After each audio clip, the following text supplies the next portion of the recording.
ओम शांति। 21 मई 2014 साकार महावाक्य। बाबा कहते, मीठे बच्चे, तुम यहाँ मनुष्य से देवता बनने की ट्यूशन लेने आए हो, कौड़ी से हीरा बन रहे हो। प्रश्न, तुम बच्चों को इस पढ़ाई में कोई भी खर्चा नहीं लगता है, क्यों? उत्तर, क्योंकि तुम्हारा बाप ही टीचर है। बाप बच्चों से खर्चा कैसे लेगा? बाप का बच्चा बने, गोद में आए तो वर्षे के हकदार बने। तुम बच्चे बिना खर्चे कौड़ी से हीरे जैसा देवता बनते हो। भक्ति में तीर्थ करेंगे, दान पुण्य करेंगे तो खर्चा ही खर्चा। यहाँ तो बाप बच्चों को राजा ही देते हैं, सारा वर्षा मुफ्त में देते हैं। पावन बनो और वर्षा लो। ओम शांति। बच्चे समझते हैं कि हम स्टूडेंट हैं। बाप के स्टूडेंट क्या पढ़ रहे हो? बाप के स्टूडेंट क्या पढ़ रहे हो? हम मनुष्य से देवता बनने की ट्यूशन ले रहे हैं। हम आत्माएं परम पिता परमात्मा से ट्यूशन ले रहे हैं। अभी समझ गए हैं कि जन्म बाय जन्म अपने को देह समझते थे, ना कि आत्मा। वह लौकिक बाप फिर ट्यूशन के लिए और जगह भेज देते हैं, सदगति के लिए और जगह भेज देते हैं। ट्यूशन दिलाने के लिए और जगह, सदगति के लिए और जगह। कौन? लौकिक बाप भेज देते हैं ना। बाप बूढ़ा हुआ तो फिर उनको वानप्रस्थ में जाने की दिल होती है, परंतु वानप्रस्थ के अर्थ को कोई जानते ही नहीं है। वाणी से परे हम कैसे जा सकते हैं? बुद्धि में नहीं बैठता है। अभी तो हम पतित हैं। जहां से हम आत्माएं आई हैं वहां हम पावन थे। क्या थे? पावन थे। यहाँ आकर पाठ बजाते बजाते पतित बने हैं। अब फिर पावन कौन बनाए? कौन बनाए पावन? पुकारते भी हैं कि हे पतित पावन। गुरु को तो कोई पतित पावन कह ही नहीं सकते।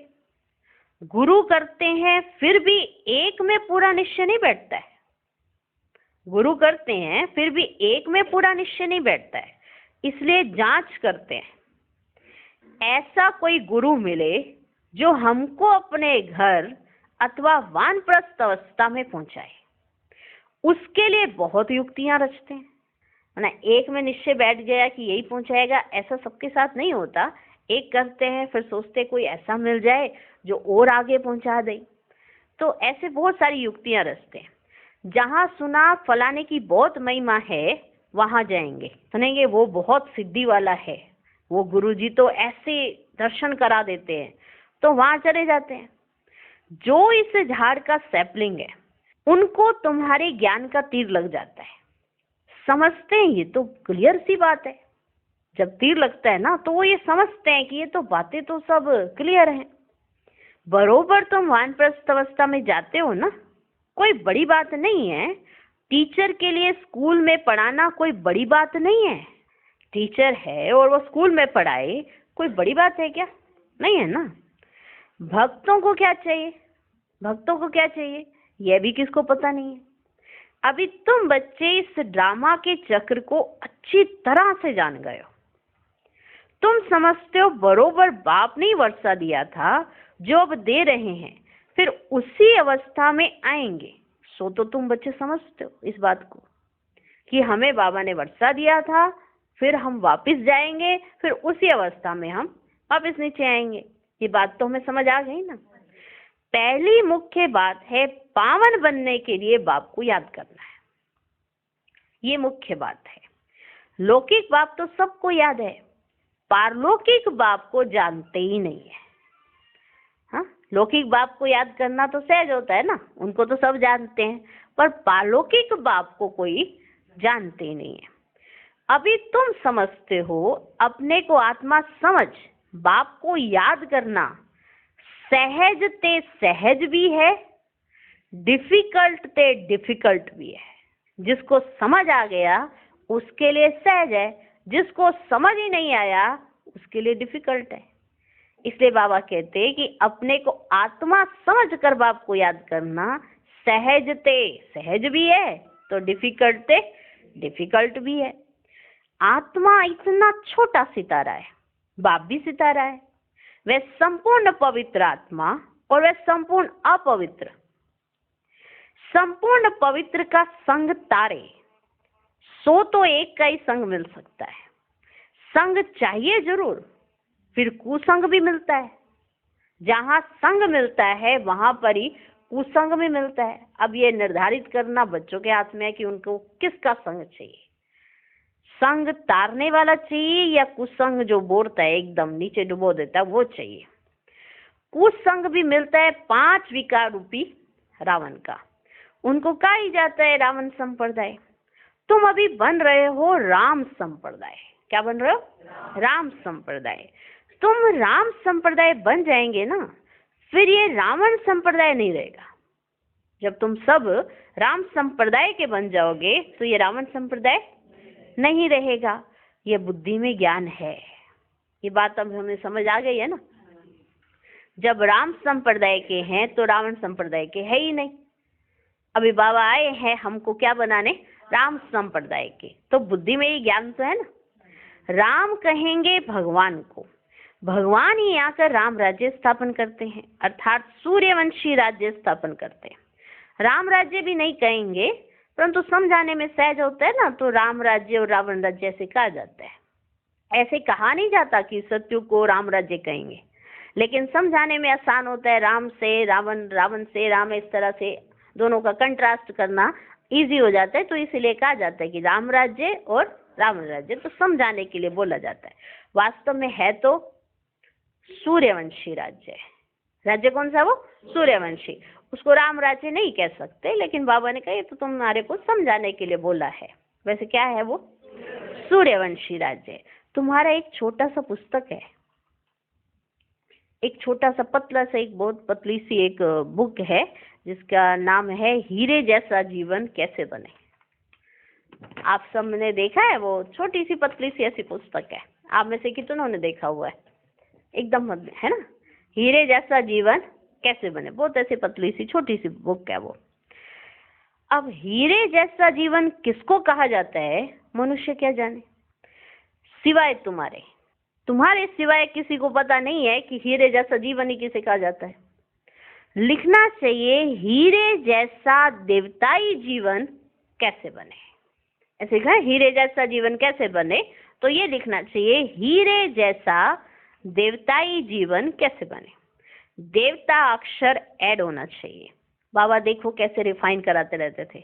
बुक बनी है लेकिन उसमें ये अक्षर ऐड कर दो, हीरे जैसा देवताई जीवन कैसे बने। तो ये देवता अक्षर ना उसमें ऐड होना चाहिए। तुम फील करते हो हम हीरे जैसा जीवन यहाँ बना रहे हैं, सिवाय बाप के और कोई बना ना सके। किताब है अच्छा, उसमें ये अक्षर सिर्फ ऐड करो। किताब तो बहुत अच्छी है, बाबा ने कहा। बाबा को देखो एकदम से ध्यान में आया, वो किताब है बहुत पतली सी, एक छोटी सी किताब है, उसमें ये अक्षर ना और ऐड कर दो। तुम आसुरी कोड़ी जैसे जन्म से देवताई हीरे जैसा जन्म सेकंड में प्राप्त कर सकते हो, बिगर कोड़ी खर्चा। हाँ, कोड़ी से हीरे जैसा जन्म, बिगर कोड़ी खर्चा, कुछ भी खर्चने की जरूरत ही नहीं है। बच्चा बाप के पास जन्म लेता है और वर्षे का हकदार होता है। बच्चे को खर्चा लगता है क्या? हाँ, खर्चा लगता है क्या बच्चे को? गोद में आया और वर्षे का हकदार बना। खर्चा तो बाप करते हैं ना कि बच्चा। अब बच्चा पैदा होता है तो बाप खुश हो जाता है, तो क्या करता है फिर? खर्चा करता है कि नहीं करता है? हाँ, मिठाइयाँ खिलाता है, इधर उधर सबको बांटता है, तो खर्चा होता है कि नहीं होता? होता है ना। किसका? बाप का। बच्चे का क्या खर्चा होता है? बच्चा तो पैदा हुआ और ही वर्षा जो मिलना होगा उसका हकदार बन गया। खर्चा कौन करते है? बाप। खर्चा तो बाप करते हैं ना कि बच्चा। अभी तुमने क्या खर्चा किया बताओ? क्या खर्चा है आपने? खर्चा कुछ? क्या खर्चा किया? बाप का बनने में कोई खर्चा लगता है क्या? नहीं। जैसे लौकिक बाप का बनने में खर्चा नहीं लगता, वैसे पालौकिक बाप का बनने में भी कोई खर्चा नहीं लगता है। ये तो बाप बैठ पढ़ाते हैं, पढ़ाकर तुमको देवता बनाते हैं। तुम कोई छोटे बच्चे तो नहीं हो, तुम कोई छोटे बच्चे तो नहीं हो, बड़े हो। ये ऐसे पालन पोषण में तो तुम्हारे खर्चा नहीं आएगा ना, बड़े बच्चे हो ना तुम।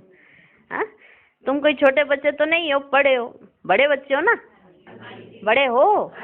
हाँ, तो बाप का बनने से बाप राय देते हैं, तुमको अपनी राजधानी स्थापन करनी है, इसमें पवित्र जरूर बनना है, खर्चा तो कुछ भी नहीं लगता। गंगा पर जाते हैं, तीर्थों पर स्नान करने जाते हैं, खर्चा तो करेंगे ना, कहीं भी जाएंगे तो खर्चा तो लगेगा ना, यहाँ कोई खर्चा ही नहीं है। तुमको बाप पर निश्चय हुआ, खर्चा लगा क्या? बाबा पर निश्चय हुआ, कोई खर्चा लगा? निश्चय होने का खर्चा दिया आपने? हाँ, कि ये भाई तो बड़ा निश्चय बुद्धि है, ये बहन तो बड़ी निश्चय, बाबा मैं थोड़ा खर्चा करता हूँ, मेरे को भी इतना निश्चय बुद्धि बना दो।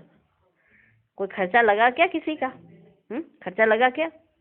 तुम्हारे पास सेंटर्स पर आते हैं, तुम उनको कहते हो अब बेहद के बाप का वर्षा लो, बाप को याद करो, बाप है ना, बाप खुद कहते हैं मेरा वर्षा तुमको चाहिए तो पतित से पावन बनो, तब पावन विश्व के मालिक बन सकेंगे।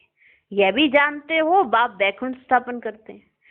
समझदार बच्चे अच्छी रीति समझते हैं उस पढ़ाई में खर्चा कितना होता है, यहाँ खर्चा कुछ भी नहीं। हाँ, बाप का बनने में कितना खर्चा किया आपने? हाँ, कोई धन दौलत कुछ ऐसा लगा है? बाबा आपका बन रहे हैं, कुछ लगाना पड़ेगा, कुछ खर्चा किया? कोई खर्चा नहीं।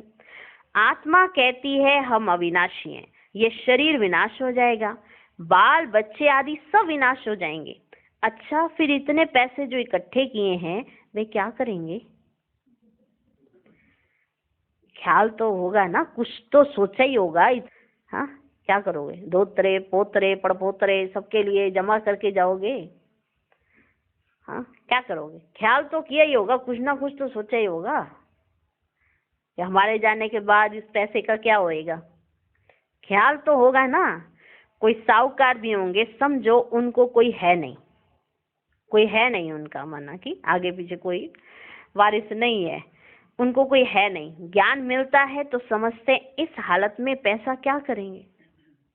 ज्ञान मिलता तो समझते इस हालत में पैसा क्या करेंगे। पढ़ाई तो है सोर्स ऑफ इनकम। बाबा ने बताया था एक इब्राहिम लिंकन था, सबको पता है ना इब्राहिम लिंकन कौन है? पता है सबको? बहुत गरीब था, रात को जाग कर पढ़ता था, पढ़ पढ़ कर इतना होशियार हो गया जो प्रेसिडेंट बन गया। सबको पता है ना, जो प्रेसिडेंट बन गया। खर्चा लगता है क्या? खर्चा लगता है क्या? कुछ भी नहीं। बहुत हैं जो गरीब होते हैं, उनसे गवर्नमेंट पैसे नहीं लेती है पढ़ने के, ऐसे बहुत पढ़ते हैं तो वह भी बिगर फी प्रेसिडेंट बन गया, कितना बड़ा पद पा लिया। यह गवर्नमेंट भी कुछ खर्चा नहीं लेती, समझती है दुनिया में सब गरीब है। ये तुम्हारी जो गवर्नमेंट है ये भी तुमसे खर्चा नहीं लेती, क्योंकि ये समझती है कि सबके सब गरीब है। भल कितने भी साहूकार लखपति करोड़पति है, वे भी कहेंगे गरीब है। ये गवर्नमेंट उनको भी कहेगी कि वो गरीब है। हम उनको साहूकार बनाते हैं। भल धन कितना भी हो, तुम तो जानते हो बाकी थोड़े दिन के लिए। ये जो धन है जिस पर तुम इतना ऐंठ रहे हो या जो भी है, ये तो है ही थोड़े दिन के लिए, रहेगा क्या? ये सब मिट्टी में मिल जाएगा, तो गरीब ही तो ठहरे ना। जब ये मिलना ही मिट्टी में है तो गरीब ही तो ठहरे ना। सारा मदार है पढ़ाई पर। बाप बच्चों से पढ़ाई का क्या लेंगे? तो ये कैसे लेंगे? आपको सिर्फ पढ़ाने के लिए, कुछ देने के लिए क्या लेंगे बताओ? बाप बच्चों से पढ़ाई का क्या लेंगे? बाप तो विश्व का मालिक है, बच्चे जानते हैं हम भविष्य में ये बनेंगे। बाप तो फिर विश्व का मालिक है, उसको क्या देंगे हम? और क्या दे सकते हैं हम उसको? और वहीं हम गिनती करने लग जाते हैं। हम दे रहे हैं बाबा को, हम गिनती करके देते हैं बाबा को। हम कैसे हैं सोचो। हम उसे क्या देंगे? कागज के नोट जो मिट्टी में मिल जाने हैं, जिसका कोई प्रयोग नहीं है। आज वो सफल हो सकते हैं, सार्थक हो सकते हैं, लेकिन हमारी अंदर की ये सोच पता नहीं कल हमें जरूरत ना पड़ जाए तो हम सफल नहीं करते हैं, और फिर वही वाला धन सब मिट्टी में मिलके खाक होके ऐसे ही कीड़े मकोड़े खा जाएंगे। बाप बच्चों से पढ़ाई का क्या लेंगे? बाप तो विश्व का मालिक है। बच्चे जानते हैं हम भविष्य में ये बनेंगे, मैं आया हूँ ये स्थापना करने। बैज में भी ये समझानी है, नई नई इन्वेंशन निकलती रहती है। शिव बाबा कहते हैं हमारी जो आत्मा है ना, उनमें सारा पाठ नूंदा हुआ है। जो विकारी पतित बने हैं उनको बाप आकर पावन बनाते हैं। ये तो जानते हो 5000 वर्ष पहले बाप से विश्व की बादशाही ली थी। मुख्य बात बाप कहते हैं मामेकम, याद करो। समुख कहते हैं रथ मिल गया तो बाप भी आ गए। हाँ, बाबा को जब रथ मिल गया तो बाप भी आ गए। रथ तो जरूर एक फिक्स होगा ना, ये बना बनाया ड्रामा है, चेंज हो ही नहीं सकता। कहते हैं ये जोहरी कैसे प्रजापिता ब्रह्मा बनेगा, यही क्यों प्रजापिता ब्रह्मा बना? ऐसे सवाल उठाते हैं ना कि ये जौहरी कैसे प्रजापिता ब्रह्मा बनेगा। समझते हैं ये जौहरी था। जवाहरात एक होती है इमिटेशन, एक रियल। इसमें भी रियल जवाहरात बाप देते हैं, तो फिर वे क्या काम आएगी? वो जो दो नकली जवाहरात है वो क्या काम आएंगे जब असली जवाहरात बाप खुद देते हैं।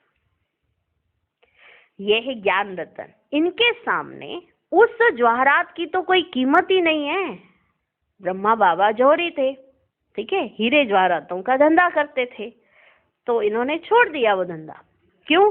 क्योंकि इस अविनाशी ज्ञान रत्नों के आगे वो आर्टिफिशियल चीजें क्या हैं? कुछ भी नहीं।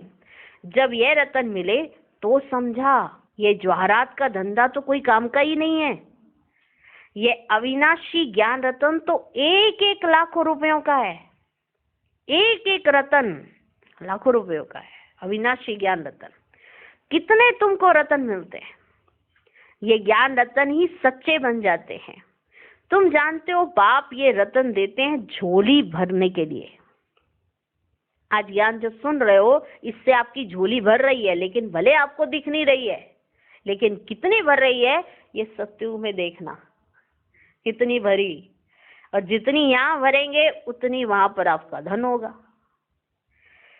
झोली भरने के लिए यह मुफ्त में मिलते हैं, खर्चा कुछ भी नहीं, खर्चा कुछ भी नहीं। वहां तो दीवारों छतों में भी हीरे जवाहरात लगे रहते हैं। उनकी वैल्यू फिर सोचो क्या होगी? वैल्यू बाद में होती है। वहां तो हीरे जवाहरात भी तुम्हारे लिए कुछ नहीं है। तो आज जिन हीरे जवाहरातों के लिए इतना धक्का खाते रहते हैं, इतना उनके पीछे मरते रहते हैं और सब कुछ छोड़ देते हैं उनके पीछे भाग भाग के, अपनों का कत्ल तक कर देते हैं, और वहां सतयुग में तुम्हारे पास हीरे जवाहरातों के महल होंगे, उसकी वैल्यू उस समय तो कुछ नहीं होगी, बाद में निकलेगी ना। यह तो बच्चों को निश्चय होना चाहिए। बाप ने समझाया है ये रूप भी है, बसंत भी है। बाबा का छोटा सा रूप है, उनको ज्ञान सागर कहा जाता है। ये ज्ञान रतन है जिससे तुम बहुत धनवान बनेंगे। बाकी कोई अमृत व पानी आदि की बरसात नहीं है। पढ़ाई में पानी की तो बात ही नहीं होती है। पढ़ाई के अंदर पानी की तो कोई बात ही नहीं है। पानी क्या करेगा पढ़ाई में? पावन बनने में खर्चे की बात ही नहीं। तुमको अब विवेक मिला है। समझते हो पतित पावन तो एक ही बाप है। तुम अपने योग बल से पावन बन रहे हो। जानते हो पावन बन पावन दुनिया में चले जाएंगे। अब राइट यह है व वह, इन सब बातों में बुद्धि चलनी चाहिए। ड्रामा में ये भक्ति का पार्ट भी होने का ही है। बाप कहते हैं अब तुमको पावन बन पावन दुनिया में चलना है। जो पावन बनेगा वह जाएगा। जो यहाँ की सैपलिंग होगी वह निकल आएंगे। बाकी थोड़े ही समझेंगे, वह तो दुबन में फंसे ही रहेंगे। जब सुनेंगे तब पिछाड़ी में कहेंगे ओहो प्रभु तेरी लीला अपरम अपार, तू आया बनाने नया संसार में कहीं और ही रह गया। हाँ, तो अहो प्रभु तेरी लीला अपरम अपार। आप पुरानी दुनिया को नई कैसे बनाते हो? तुम्हारा ये ज्ञान अखबारों में बहुत बहुत पड़ जाएगा। खास यह चित्र अखबार में रंगीन डाल दो और लिख दो, शिव बाबा प्रजापिता ब्रह्मा द्वारा पढ़ाकर स्वर्ग का मालिक यह बनाते हैं। यह माना लक्ष्मी नारायण बनाते हैं। कैसे? याद की यात्रा से। याद करते करते तुम्हारी कट उतर जाएगी। तुम खड़े खड़े सबको ये रास्ता बता सकते हो कि बाप कहते हैं मामेकम याद करो, अपने को आत्मा समझो। घड़ी घड़ी ये याद दिलाकर फिर देखो उनका चेहरा कुछ बदलता है। जिसको सुना रहे हो फिर उनका चेहरा भी देखो कि कुछ चेंज भी हो रहा है। आप सुनाए जाओ और इधर उधर देखे रहे, ऐसा नहीं। आप इतनी इंटरेस्टिंग बातें सुना रहे हो, रोचक रोचक बातें आप सुना रहे हो, तो देखो, चेक करो कि उनका चेहरा कुछ बदलता है, नैन पानी से भीगते हैं, तब समझो कुछ बुद्धि में बैठता है। पहले पहले यह एक बात ही समझानी है। 5000 वर्ष पहले भी बाप ने कहा है मामेकम याद करो। शिव बाबा आया था तब तो शिव जयंती मनाते हैं ना। भारत को स्वर्ग बनाने के लिए यही समझाना है कि मामेकम याद करो तो तुम पावन बन जाएंगे। छोटी छोटी बच्चियां भी ऐसे बैठ समझाएं। बेहद का बाप शिव बाबा ऐसे समझाते हैं। बाबा अक्षर बहुत मीठा है।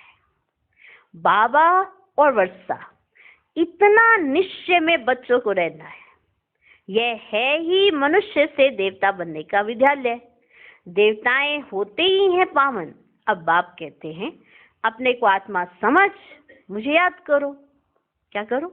मुझे याद करो। मन मना भव। अक्षर सुने हैं? ना सुने हो तो बाप सुनाते।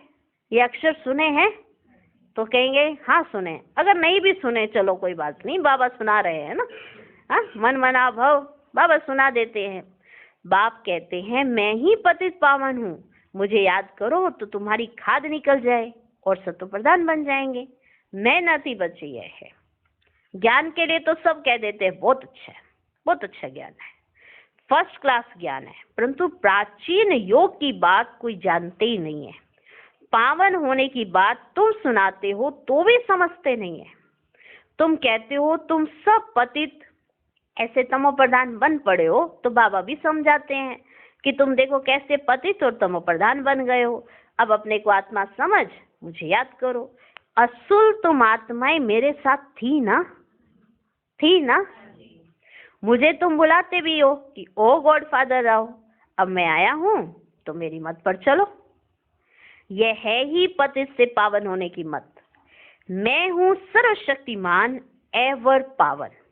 अब तुम मुझे याद करो। इनको ही प्राचीन राजयोग कहा जाता है। तुम धंधे आदि में भी भल रहो, बाल बच्चे आदि भी भल संभालो, सिर्फ बुद्धि योग और सबसे हटाकर मेरे साथ लगाओ। यह है सबसे मुख्य बात। यह ना समझा तो गोया कुछ भी नहीं समझा। ज्ञान के लिए तो कहते ना बहुत अच्छा ज्ञान देते हो, पवित्रता भी अच्छी है, परंतु हम पवित्र कैसे बने? इसको समझना कम जानते हैं। ये कहते हैं पवित्रता बहुत अच्छी है, ज्ञान भी बहुत अच्छा देते हो, हमेशा के लिए ये बात समझते नहीं है कि पवित्र कैसे रहना है। देवताएं हमेशा पवित्र थे ना, वे कैसे बने? ये बात पहले पहले समझानी है कि देवताएं तो पवित्र थे ना, तो वो कैसे बने पवित्र? ये बात समझानी है। बाप कहते हैं मुझे याद करो।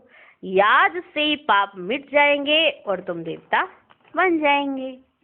अच्छा, मीठे मीठे सिकिलधे बच्चों प्रति माता पिता बाप दादा का याद प्यार और गुड मॉर्निंग। रूहानी बाप की रूहानी बच्चों को नमस्ते।